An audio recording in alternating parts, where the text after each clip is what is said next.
अद्भुत है, क्योंकि जो भक्ति है ना, ये कभी अकेली नहीं आती। भक्ति की बेल पर प्रेम के पल्लव लगते हैं, प्रेम के पत्ते लगते हैं, प्रमाण सहित बताते हैं। आपने सुना होगा कि जब कोई किसी से प्रीति करता है ना, तो उससे एक विशेष जुड़ाव हो जाता है। वो उसके चिंतन ना भी करे, वो उसके बारे में ना भी सोचे, स्वतः चिंतन होता है उसका। रामचरितमानस कहती है, बिन परतीति होए नहीं प्रीति। जब तक विश्वास नहीं होता तो प्रीति नहीं होती। जिसे विश्वास हो जाता है उसे प्रीति भी हो जाती है। प्रीति बिना नहीं भक्ति दृढ़ाई। अगर कोई कहे मैं भक्ति तो करता हूं लेकिन मुझे अपने इष्ट से प्रेम नहीं है, तो बेमानी सी बात करता है, क्योंकि उसकी भक्ति दृढ़ हो ही नहीं सकती जब तक उसके हृदय में अपने इष्ट के प्रति प्रेम नहीं है। क्योंकि भगवान अपनी इस भक्ति को देने में कंजूसी बरतते हैं। क्यों बरतते हैं?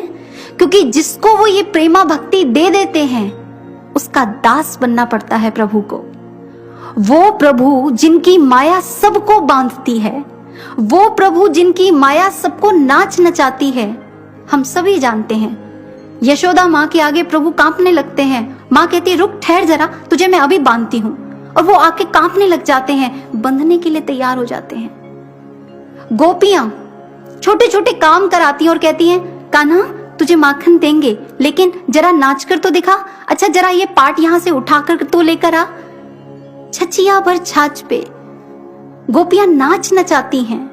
ये ऐसी प्रेमा भक्ति है जो भगवान को भक्त का दास बना देती है। तो आप ही सोचिए, कौन ऐसा होगा जो रूखी सूखी भक्ति करना चाहेगा। श्री गुरु महाराज जी कहते हैं, क्या तुमने कभी कोई ऐसा पहलवान देखा है जो अखाड़े में तो उतर जाए पर उसका खुद का शारीरिक बल ना हो, वो किसी और के बल के आधार पर अखाड़े में कूद जाए? क्या होगा? हार जाएगा, चोट लगेगी। क्या तुमने किसी ईमानदार परीक्षार्थी को देखा है जो परीक्षा देने तो जाए लेकिन पढ़कर ना जाए, ज्ञान अर्जन कर ना जाए, किसी और के बल पर चला जाए? ईमानदार परीक्षार्थी की बात कर रहे हैं। किसी और के बल पर वो परीक्षा को पास नहीं कर सकता। संसार के ऐसे बहुत से उदाहरण हैं। ठीक इसी प्रकार साधकों बड़ी मार्के की बात है।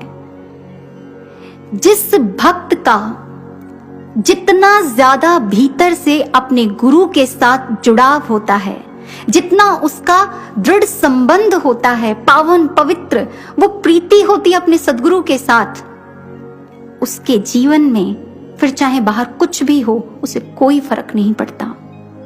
लाटू अद्भुतानंद बन गए। लक्ष्मण मल्ला जो साधारण सा भक्त सिर्फ अपनी गुरु की प्रसन्नता के लिए जीता था, वो महान अवस्था को प्राप्त कर गया। गिरी जो सदा बस गुरु के आगे पीछे, मेरे गुरु बस किसी तरह प्रसन्न रहें, मैं क्या कर दूं, क्या सेवा करूं, उसे कोई फर्क नहीं पड़ता। साथ के शिष्यों ने कितना अध्ययन कर लिया है, किसकी पदोन्नति हो गई है, कौन रिद्धि सिद्धियों को प्राप्त कर गया है, कोई मतलब नहीं और ना उसे चाहिए। सच्चे भक्तों के तो स्वप्न में भी कोई देवदूत आ जाए और कहे कुछ चाहिए, कुछ लेना चाहते हो, कोई सिद्धि चाहिए, तो भी वो सहजता से कह देते हैं जो देना होगा हमारे गुरुदेव दे देंगे, हमें किसी और से कुछ नहीं चाहिए। कैसी परम अवस्था! ये भक्ति जब प्रेम में डूब जाती है तो ऐसी अवस्था प्राप्त होती है। लेकिन आप क्या उसे भक्ति कहेंगे जिसके भीतर प्रेम का पल्लव ना फूटे? आप क्या उसे गुरु का सच्चा शिष्य कहेंगे जो ये तो कहे मुझे श्री आशुतोष महाराज जी मिले हैं, मुझे पूर्ण गुरु मिले हैं, लेकिन फिर भी उसके जग के बंधन ना छूटें? तो आप कह सकते हैं ये गुरु से प्रेम करता है। एक तरफ प्रेम करता हो और एक तरफ वो संसार में भी आसक्त हो, ये विपरीत बातें हैं। और आज इतिहास की एक ऐसी ही घटना को हम श्रवण करेंगे जो हमें इन सभी तथ्यों पर बहुत स्पष्टतः ये दर्शन कराएगी कि साधक के भीतर यदि भीतर प्रेमा भक्ति ना हो, वो भीतरी जुड़ाव ना हो, वो कहने को तो दरबार में चलता फिरता दिखता है, लेकिन उसका क्या हश्र होता है। महात्मा बुद्ध के शिष्य वज्जीपुत्र अपने जीवन के लगभग 20 बसंतों को अपने भिक्षा पात्र में डाल चुके थे। सिकंदर की तलवार में भी क्या धार होगी जो उनके क्रांतिकारी विचार हुआ करते थे। उन्होंने एक अच्छा खासा समय गुरु दरबार में बिताया, लेकिन गुरु ने तो प्रेम किया, वो शायद प्रेम नहीं कर पाए, भीतर से वो जुड़ाव नहीं हो पाया। इसीलिए संसार के आकर्षण ने उन्हें प्रभावित कर दिया और वो आकर्षण इतना ज्यादा उन पर हावी हुआ कि रात रात भर सो नहीं पाते थे। बस वही चीज उनके ऊपर हावी होती थी। और कई बार तो जब आरंभिक समय था तो मन से कई बार भावना उठती थी और प्रार्थना उठती थी, गुरुदेव मुझे बचा लो। गुरुदेव ऐसा लगता है जैसे गिद्धों और चीलों के बीच में कोई छोटी चिड़िया फंस जाती है और उसकी ची ची की आवाज कोई नहीं सुन पाता। गुरुदेव ऐसा लगता है द्रौपदी के समक्ष तो केवल एक दुशासन था, पर मानो मुझ पर तो सारे कौरव ही टूट पड़े हों। मेरी रक्षा करो गुरुदेव, मेरी रक्षा करो। तो कई बार ऐसा भी होता कि मन कहता, क्या है ये अध्यात्म का मार्ग, कितना नीरस, यहाँ कितना अकेलापन है, कौन है हमारे साथ, कोई भी तो नहीं, किसको जाकर अपने मन की बात कहें। और अब मैं थक चुका हूं, अब मैं नहीं चल पाऊंगा इस पथ पर, मैं नहीं चल पाऊंगा और मुझे यहां से चले ही जाना चाहिए। तो वही आत्मा कह उठती, रुक जा वज्जीपुत्र, रुक जा। विषय विकारों का जो आकर्षण होता है ना, ये सदा रहने वाला नहीं है, ये कोई कलंकित समय है, इसे निकल जाने दे। तू इस समय साधना प्रार्थना का संबल ले। लेकिन अगले ही पल उसके मन में विचार आता, नहीं नहीं, ऐसा कैसे हो सकता है, ऐसा नहीं हो सकता। उसके मन में फिर विचार आता, कितना कठिन पथ है, कितनी कठिनाइयां हैं, जरा सा आगे बढ़ने का प्रयास करो, फिर तूफान आ जाते हैं। मानो हर पल कोई चुनौती देता हो कि आगे बढ़कर तो दिखाओ। ये कैसा है, संसार में तो ऐसा नहीं होता। सत्य के पथ पर जो चलता है उसी को इतनी चुनौतियों का सामना क्यों करना पड़ता है। संसार में तो ऐसा नहीं होता, संसार में देखो सब कितने आराम से रहते हैं। वहीं उसकी आत्मा कहती, भटकाव तो सबके जीवन में आता है, तू अटक गया है, निकल बाहर। लेकिन वो निकलना ही नहीं चाहता था। कारण क्या था? क्योंकि जड़ें खोखली थीं। बाहर की आंधी ने पेड़ को हिला दिया था, और हिलाने के बाद क्या होता है? गुरु ने तो अंतर गगन में उड़ना सिखाया था। गुरु ने तो ये सिखाया था कि जब विषय विकार हो, जिस समय कुविचार हावी हो, तो वहां से मन को मोड़ दो। गुरु ने तो ये सिखाया था अंतर में जुड़ना है। लेकिन जो मुड़े ना, जुड़े ना, तो उसकी क्या सदगति होगी? सज्जनों, बहुत से ऐसे साधक हैं जिनके मन में ऐसे प्रश्न उठते होंगे कि क्यों संकल्प को विकल्प मिल जाता है, क्यों जब इस पथ पर चलते हैं तो क्यों इतनी चुनौतियां आती हैं, क्यों हम आसानी से इस मंजिल को प्राप्त नहीं कर सकते, हम प्रेमी भक्त आसानी से क्यों नहीं बन सकते। जिन लोगों को लगता है कि सत्य के पथ पर ही ज्यादा चुनौतियां आती हैं, जो भगवान से प्रेम करने के लिए निकलते हैं, उन्हीं की ज्यादा परीक्षा होती है। आइए इसी संसार का एक उदाहरण लेते हैं। 1989 में आयरिश परिवार में एक बच्चे का जन्म हुआ। बच्चा जैसे ही थोड़े से होश में आया, बड़ा हुआ, तो पता नहीं उसके मन में कैसे एक भाव आया कि मैं जिम्नास्ट बनना चाहता हूं। जब ओलंपिक्स होगा तो मैं जिम्नास्टिक के तहत बहुत से करतब दिखाऊंगा, एक कीर्तिमान स्थापित करूंगा। और वो अपने इस जुनून से, अपने इस लक्ष्य से इतना प्रेम करने लग जाता है, उसे किसी की बात अच्छी नहीं लगती, बस वो उसी के इर्द गिर्द घूमता रहता है कि जिम्नास्ट कैसे बनते हैं, कैसे बना जाता है। लेकिन जैसे ही वो 10 साल का हुआ, उसके लेफ्ट पैर में ट्यूमर हो गया। डॉक्टर्स ने कहा सर्जरी करनी पड़ेगी। सर्जरी भी हुई। डॉक्टर्स की गलती के कारण कोई नस दब गई, जिससे उस बच्चे को व्हील चेयर पे आना पड़ा। अब डॉक्टर्स ने कहा बहुत मुश्किल होगा तुम्हारा पैरों पर खड़े होना, लेकिन उसे किसी की बात का कोई फर्क ही नहीं पड़ता था। 15 महीनों के अंदर अंदर वो बच्चा अपने पैरों पर खड़ा हो गया। वो बच्चा जब व्हील चेयर पर चलता था, क्योंकि छोटा था, तो साथ के बच्चे अक्सर ऐसे अपशब्दों का प्रयोग करते थे जो शायद किसी को सुनना अच्छा ना लगे, लेकिन वो बाकी सब बातों के प्रति बिल्कुल बहरा हो चुका था। ना रिएक्ट करता था, ना सुनता था। उसे तो बस एक ही चीज दिखती थी, जिम्नास्ट बनना है। अभी 8 महीने ही हुए थे कि जब वो ठीक हो गया था कि अब प्रैक्टिस करनी स्टार्ट कर दी थी। 8 महीने ही हुए थे कि प्रैक्टिस करने के दौरान फिर उसका एक्सीडेंट हो गया, चोट लग गई प्रैक्टिस करते वक्त। और अब तो स्थिति इतनी दयनीय थी कि जरा हरकत में आता तो बेहोश हो जाता। अब की बार डॉक्टर्स ने स्पष्ट कह दिया, जिम्नास्ट बनना तो बहुत दूर की बात है, तुम कभी अपने पैरों पर भी नहीं खड़े हो पाओगे। और आप जानते हैं, उसे अपने लक्ष्य से प्रेम था, जुनून था उसके भीतर। उसने पुनः वही अपने भीतर उस भावना को जागृत रखा।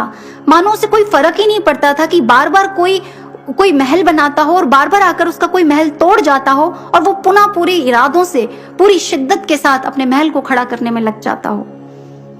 इस बार भी लगभग 2 से 3 वर्ष के अंदर वो बच्चा खड़ा हो गया। सब जगह उसका नाम पड़ा बॉय ऑफ मिरेकल, चमत्कारी लड़का। लेकिन कहते हैं ना, जिसे जितना ज्यादा अपने लक्ष्य से प्रेम होता है, उसकी परीक्षा भी उतनी ही होती है। जिस समय 2010 में इसे पार्टिसिपेट ही करना था, मात्र 6 हफ्ते पहले पैर का लिगामेंट टूट गया। क्या कहेंगे आप? अभी और कितनी बाधाएं आएंगी? इस बच्चे की रिएक्शन क्या थी? क्या हो गया? अभी और मौका आएगा आगे। फिर अपने आप को खड़ा किया और उसके बाद जब अगली साल 2011 में गेम्स हुए तो इस बच्चे ने 3 पदक जीते। उससे अगली साल जब गेम्स हुए तो इसने अपने देश का प्रतिनिधित्व किया। ये आयरिश परिवार का बच्चा किएरन नाम का खिलाड़ी है। इतने तूफान, इतने झंझावात, कौन कहता है कि सिर्फ अध्यात्म में चुनौतियां आती हैं? चुनौतियां तो सब जगह आती हैं, लेकिन जिसने कभी अपने मन में ऐसा संकल्प ही ना लिया हो, मुझे प्रेमी भक्त बनना है, मुझे अपने प्रभु के निष्काम प्रेम को पाना है, मुझे सिर्फ देना है, मुझे उनसे कुछ चाहिए नहीं, मुझे अपना सब कुछ देना है, ऐसा भक्त जिसके भीतर प्रेम ना हो, वो उन चुनौतियों से घबरा जाता है। आज संकल्प विकल्पों के बीच में अंत में वज्जीपुत्र ये निर्णय ले लेता है, अब मैं नहीं चल सकता इस पथ पर, बहुत हो गया। और सोचता है सुबह सूर्य उदित होने से पहले मैं यहां से चला जाऊंगा। सब ध्यान में बैठे होंगे, किसी को क्या पता चलेगा? वो जो कभी कहता था कि ध्यान में ये लोग तो क्या परलोक का भी पता चल जाता है, आज कहता है किसी को क्या पता चलेगा। और सुबह जैसे ही ब्रह्म मुहूर्त होता है, अभी उसने एक पोटली उठाई ही होती है जाने के लिए कि एक भिक्षु आते हैं और कहते हैं, वज्जीपुत्र तुम्हें तथागत ने बुलाया है। वो एकदम धक से रह जाता है। क्या उन्हें पता है मेरे बारे में? क्या वो मेरे बारे में जानते हैं? और फिर अपने ही मन से प्रश्न करता है, नहीं ऐसा कैसे हो सकता है, नहीं ऐसा नहीं हो सकता, अभी मिलकर आता हूं, जो मैंने सोच लिया मैंने तो करना ही है।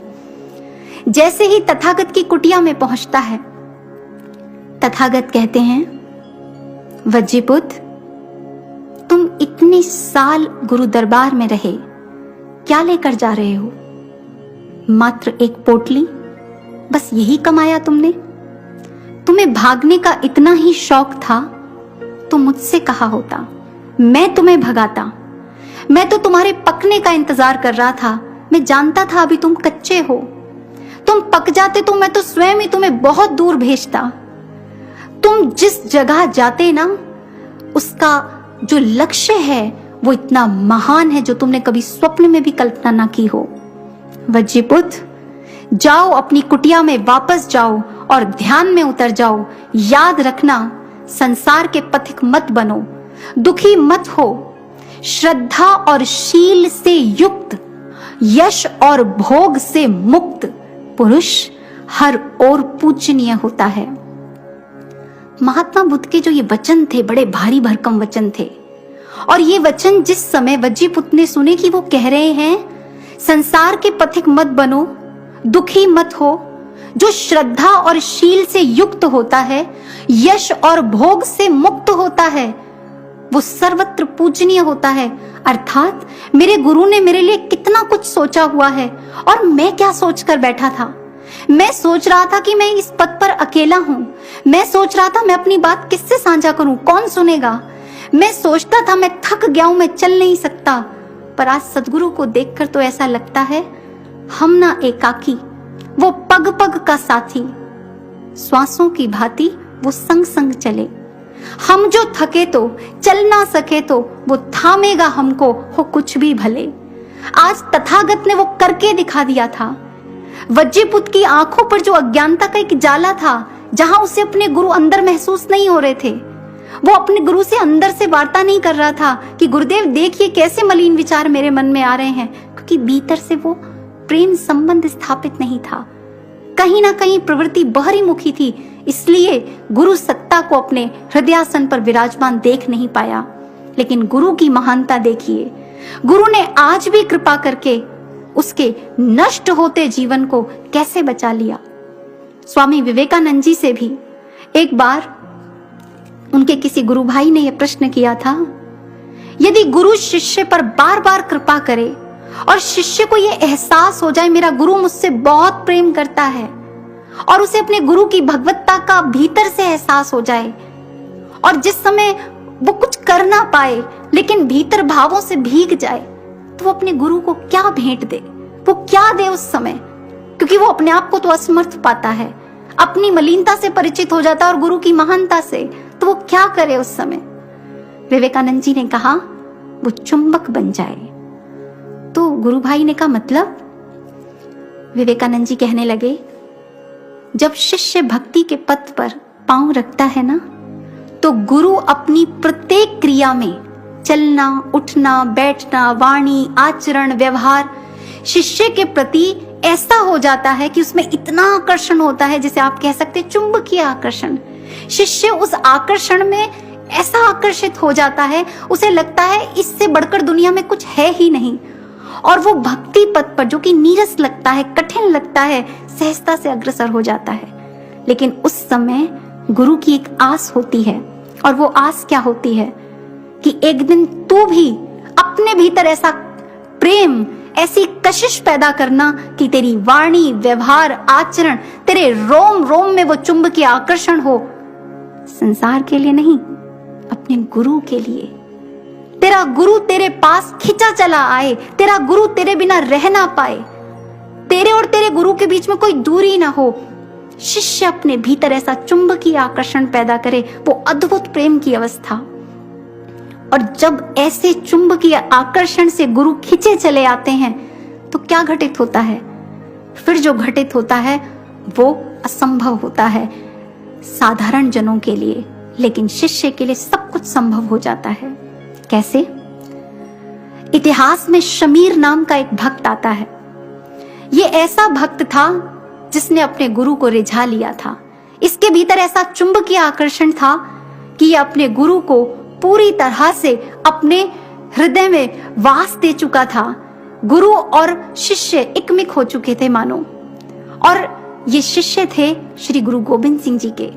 श्री गुरु गोविंद सिंह जी ने उसकी भक्ति से प्रसन्न होकर एक बार कहा, शमीरे हम तुझसे बहुत प्रसन्न हैं, मांग क्या मांगता है? शमीर ने कहा, नहीं नहीं मुझे कुछ नहीं चाहिए, बस आपका दीदार, आपकी सेवा मिलती रहे, मुझे और कुछ नहीं चाहिए। प्रेमी शिष्य कभी ऐसे सेवा करता ही नहीं, वो अपने गुरु के सानिध्य में रहता है तो सिर्फ अपने गुरु के लिए, और कुछ नहीं चाहिए उसे। जब गुरु ने पुनः दोहराया, अरे वो तो मैं तुझे दे ही चुका हूं, दीदार भी, सेवा भी, सब कुछ तुझे मिलेगा, लेकिन मांग, तुझसे बड़ा प्रसन्न हूं मैं। तो शमीर ने बड़े सरल और सहज भाव से अपनी बात रखी।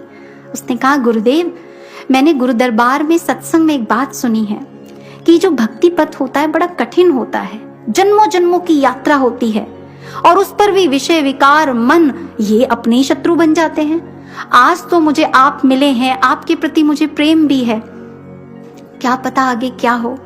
अगर आप कुछ देना ही चाहते हैं ना तो कृपा करिए, मुझे इसी जन्म में अपना बना लीजिए, मैं आपको इसी जन्म में पाना चाहता हूँ। हे गुरुदेव मुझ पर कृपा कीजिए, मैं आपका निष्काम प्रेमी बनना चाहता हूँ। गुरु ने जैसे ही इस प्रार्थना को श्रवण किया, गंभीर हो गए और कुछ ना बोले। 2 दिन बीत गए। शमीर फिर दोबारा समक्ष आया, लेकिन कुछ मांगने के लिए नहीं, वो तो अपने सेवा कार्य में रत था। पुनः गुरु उसी अवस्था में वापस आए हों मानो, और प्रसन्नता की मुद्रा में कहा, शमीर हमने तुझे कहा था ना तू कुछ मांग, तो मांग ना, हम तुझसे बहुत प्रसन्न हैं। शमीर ने पुनः कहा, गुरुदेव मुझे तो जो कहना था मैंने 2 दिन पहले ही कह दिया, अब आगे आपकी इच्छा, मुझे तो बस आपको पाना है और कुछ नहीं पाना। गुरुदेव ने गंभीरता से कहा, देख शमीर, हमने तेरे कर्मों के लेखे जोखे को देखा है। उस हिसाब से अभी तुझे कई योनियों तक निम्न योनियों में जाना पड़ेगा, कई जन्मों तक निम्न योनियों में जाना पड़ेगा, इसलिए तू कुछ और मांग ले। शमीर कहने लगा, सकल जग में पतित पावन तुम्हारा नाम जाहिर है, अगर मुझ एक पापी को प्रभु तारो तो क्या होगा। कृपा सिंधु मुझे अपना बना लोगे तो क्या होगा। कि इस नाचीज के दिल में फकत इतनी तमन्ना है कि चरणों से प्रभु अपने लगा लोगे तो क्या होगा। कृपा सिंधु मुझे अपना बना लोगे तो क्या होगा। आप मेरे कामिल मुर्शिद हैं, मेरे रब हैं, मेरे सब हैं। मुझे पता है आपके लिए कुछ भी असंभव नहीं। प्रभु, आगे आपकी इच्छा। मेरे गुरु तो सर्व सामर्थ्यवान हैं, ये लेखे जोखे की क्या औकात।